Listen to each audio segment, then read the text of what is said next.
안녕하세요. 결혼한 지 3달 만에 파토난 30대 여성이에요. 저도 제가 어쩌다 이렇게 사연까지 쓰게 된 건지 모르겠네요. 어머님 말씀이라면 꼼짝도 못하는 등신 같은 남편 때문인지 아니면 제가 정말 어머님을 무시하는 못된 며느리라 그런 건지. 하긴 어느 쪽이면 어떻습니까? 둘 다 이제 더는 볼 일이 없는걸요. 남편과는 친구의 소개로 만났는데 당시 남편은 연애 경험이 전혀 없다고 들었습니다. 저 역시 대학교 학부 시절에 딱 한 번, 그것도 한 달도 안 되는 짧은 연애를 했던 걸 제외하면 제대로 된 연애는 해본 적이 없었지요. 그러다 우연히 하게 된 소개팅이었어요.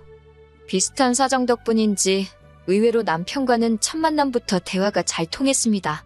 이후로 얼마 지나지 않아 진지한 사이로 발전했고 연인으로서 1년이란 시간을 함께했고요. 어느 다른 연인들처럼 서로 다투고 토라지는 일도 한 번 없었을 만큼 안정적인 만남을 이어갔어요. 그래서인지 남편이 결혼하자고 프로포즈를 해왔을 때 크게 고민하지 않고 그러자 했습니다. 솔직히 제 인생에서 남편보다 더 좋은 남자를 만날 수 있을 거란 생각이 안 들었으니까요. 하지만 신혼여행에서 돌아오고 얼마 지나지 않아서부터 남편과 제 사이에는 끊임없이 불화가 이어졌지요. 그리고 그 원인은 다름 아닌 어머님 때문이었습니다. 하긴 돌이켜 생각해보면 박수도 양손이 맞아야 소리가 난다고 어머님뿐만 아니라 그런 어머님을 어쩌지 못하는 마마보이 남편이 더 큰 문제였네요. 사귈 때부터 남편은 말끝마다 어머님이 어쩌고 저쩌고 저쩌고 어쩌고 어머님 타령을 어지간히 해대기는 했어요. 하지만 저는 요즘의 딸처럼 살가운 아들들이 많다더니 내 남편도 그런 아들인가 보다. 그렇게 좋게만 생각했지 솔직히 마마보이라고는 생각하지 못했어요.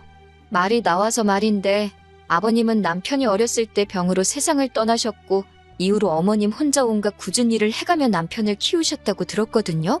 그래서 다른 모자지간보다 조금 더 애틋한가 보다. 그 정도로만 생각했지요. 마마보이 남편 때문에 마음고생한 일을 전부 다 늘어벌리자면 끝도 없게 생겼으니 결정적인 사건만 이야기해볼게요. 결혼 전 남편은 어머님과 단둘이 살고 있었고 저는 자취를 하고 있었어요. 친정은 경기권에 있었는데 출퇴근할 때마다 교통지옥에 제가 체력이 바닥나는 게 느껴져서 회사 근처로 독립을 했거든요. 그러다 본격적으로 결혼 이야기가 오가면서 어머님이 먼저 집을 해주겠다는 의사를 전해오셨습니다. 저도 저희 친정 부모님도 그쪽으론 크게 기대한 바가 없었기 때문에 그런 어머님의 말씀에 놀라기도 했고 동시에 매우 감사했어요. 하지만 막상 식을 올리고 나자 어머님께서는 말을 바꾸셨습니다. 주시는 게 남편 명의로 집을 해주시는 게 아니라 당신이 가진 빌라를 저희에게 전세로 주시겠다는 거예요. 하시는 말씀이 원래는 다른 사람들한테 보증금 3천에 월세 60만 원에 내놓는 집인데 저희한테는 전세로 주시겠답니다. 보증금 1억만 당신한테 맡겨놓고 공짜로 살라나요? 지어진 지 20년은 좋게 되어 보이던 그 빌라는 어디서 그렇게 바람이 들어오는지 우풍도 너무 심했고 욕실은 원래 색을 알 수 없을 만큼 곰팡이로 뒤덮여 있었어요. 이런 집을 저희더러 1억을 내놓고 살라니 아무리 어머님이라도 이건 뭐 도둑놈 신보가 따로 없다 싶더라고요. 정말이지 100번 양보해서 들어와서 산다고 해도 손대야 할 곳이 한두 군데가 아니었습니다. 황당함을 감추지 못하는 저를 앞에 두고 어머님께서 하신다는 소리는 더 가관이었어요. 도배만 새로 하면 새 집이나 다름없을 거라며 고치는데 드는 돈은 저더러 친정에 말씀드려서 하라나요? 듣고 있는데 사람이 어떻게 저렇게 뻔뻔할 수가 있나 싶대요. 그날 밤 오피스텔에 돌아오자마자 제가 남편더러 이게 다 무슨 상황이냐고 따졌습니다. 그러자 남편이란 작자가 한다는 말이 매달 오피스텔에서 월세 내며 사는 것보다는 전세가 낫지 않냐입니다. 요새 전세 사기가 얼마나 많은 줄 아냐면서 그래도 우리는 집주인이 어머님이니까 돈 떼일 걱정은 안 해도 되지 않냐면서요. 그리고 이튿날 전날 집을 보러 갔다는 걸 알고 계셨던 친정부모님께서 연락을 해오셨어요. 집에는 가봤냐? 몇 평이나 되냐? 언제부터 들어가서 살기로 했냐? 혼수는 어떻게 해주면 되겠냐? 친정부모님도 친정부모님대로 들떠서 물어보시는 게 전화기 너머로 생생히 느껴졌고 그럴수록 뭐라고 어떻게 상황을 설명해야 할지 감이 안 잡히더라고요. 아무리 머리를 쥐어짜내도 어떻게 좋게 말할 방법을 찾을 수가 없어서 결국 별 수 없이 솔직히 털어놓았습니다. 집도 너무 별로고 게다가 주는 게 아니라 전세다. 보증금도 1억이나 된다. 손 뗄 곳이 한두 곳이 아닌데 나더러 하란다. 듣고 계시던 친정아버지께서 이게 무슨 개뼈다귀 같은 소리냐고 크게 화를 내셨어요. 평소에는 말수도 많이 없으시고 점잖으신 아버지라 제가 다 놀랬네요. 친정어머니께서도 너무 속상해하셨지요. 집 준다는 말에 혹해서 허락한 결혼은 아니었지만 그래도 그쪽에서 먼저 꺼낸 말인데 그렇게 손바닥 뒤집듯이 말을 바꾸는 법이 어딨냐며 이게 사기 결혼이 아니면 뭐냐고요. 하지만 이내 두 분은 침착함을 되찾으셨고 친정어머니께서 차라리 잘된 건지도 모른다 하셨습니다. 이렇게 된 거 그 집구석에서 아무것도 받지 말라시대요. 집 같지도 않은 데서 공짜로 살게 해줬다며 며느리 하나 들어온 거 얼마나 쥐잡듯이 잡을지 안 봐도 비디오라면서 이참에 저더러 시댁하고 선 딱 긋고 살랍니다. 그러면서 남편하고만 잘 살면 되는 거지 시어머니가 뭐가 중요하냐면서 솔직히 말해서 이미 친인척 다 불러서 시까지 올린 마당에 결혼을 무른다는 게 쉬운 일은 아니었으니 저나 친정부모님에게 선택지가 많지 않았네요. 그리고 곧이어 친정아버지께서 2억을 주셨습니다. 혹시나 해서 하는 말인데 그렇다고 저희 집이 돈을 몇 억씩 쌓아놓고 사는 집은 절대 아닙니다. 다만 근래에 들어 아버지가 하는 사업이 잘 되고 있기도 했고 아버지 말씀이 원래 저 시집 갈 때 뭐라도 하나 근사한 거 해주고 싶으셨대요.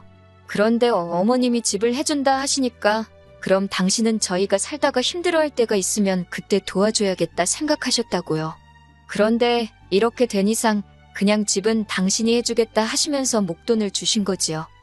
그렇게 아버지 돈 2억과 제가 가지고 있던 돈 몇천을 합해 아파트를 사는 쪽으로 결정을 내렸습니다.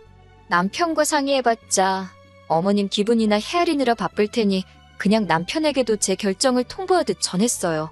남편과 제 입장이 바뀌었으니 제가 하려던 가정가구와 차 한 대를 남편더러 혼수로 해오라 했지요. 그리고 이 이야기는 아니나 다를까 바로 어머님 귀에 들어간 모양이 돼요.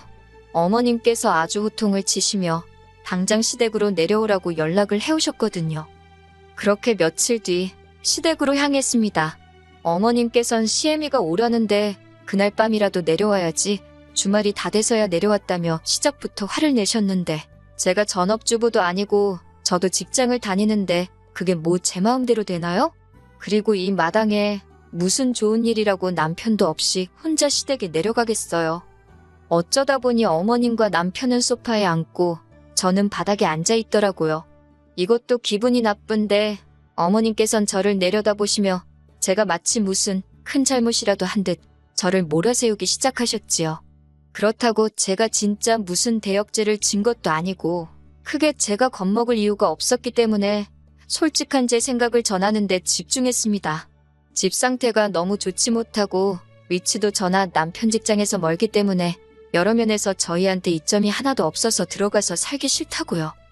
그러자 어머님께선 서울에서 월세 60이면 얼마나 싼지 아냐며 돈 무서운 줄 모른다고 저더러 자기 아들이 벌어오는 돈 어지간히 헤프게 쓰게 생겼답니다. 그 집에 들어와서 살고 싶어하는 사람들이 줄을 섰다 하시길래 그럼 그 사람들한테 세주시라 했어요. 그러자 어머님께선 그러면 이참에 당신도 지금 사는 집을 파시겠답니다. 그리고는 그 돈을 저희 아버지가 주신 돈에 보태시겠대요.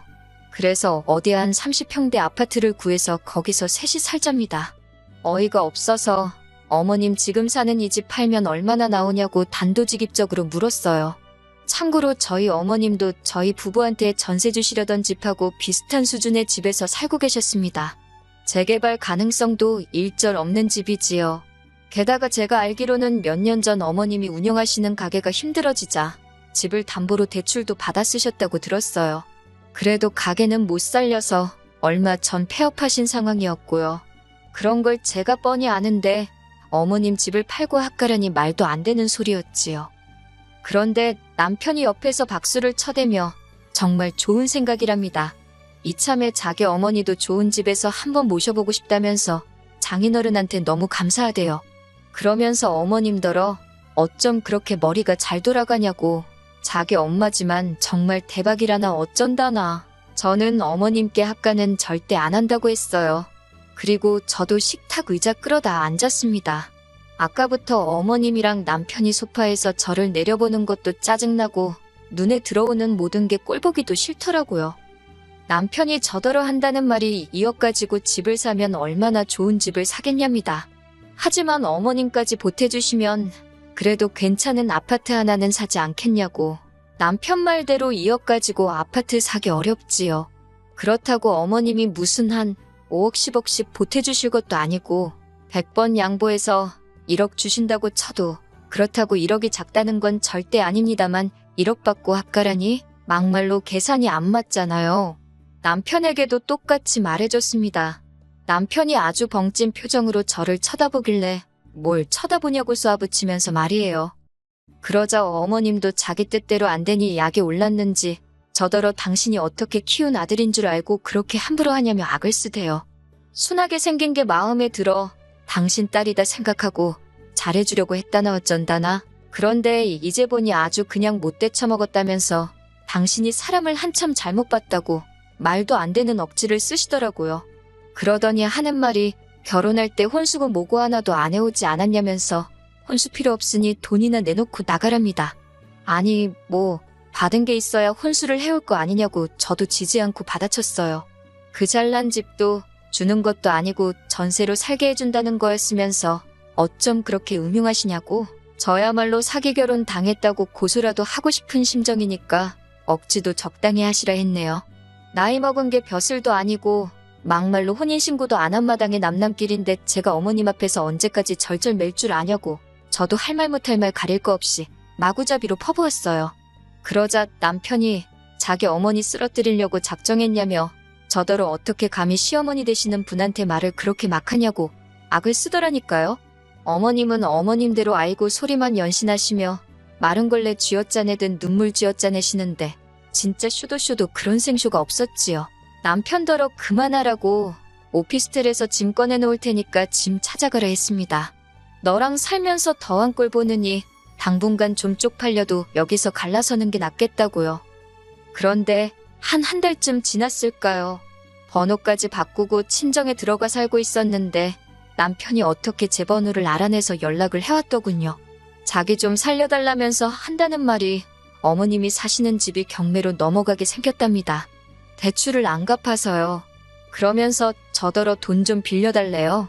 이거 완전 또라이 아닌가요? 제가 당신이랑 나랑 무슨 사이라고 돈을 빌려달래냐고 2번 다시 연락하지 말라고 했습니다. 그제서야 늦게나마 퍼즐이 맞춰지더군요. 처음부터 집을 미끼로 제 돈을 노린 거였어요. 설마 시까지 올렸는데 제가 그 집에서 안 살고 배기겠나 그렇게 생각하셨던 모양이에요. 3개월 만에 친정으로 돌아왔으니 솔직히 주변에서들 얼마나 수군거릴지 친정 부모님께도 죄송하고 여러 가지로 속상하고 우울합니다. 그래도 더 늦지 않아서 다행이다 싶기도 해요. 또 좋은 날이 오겠지요.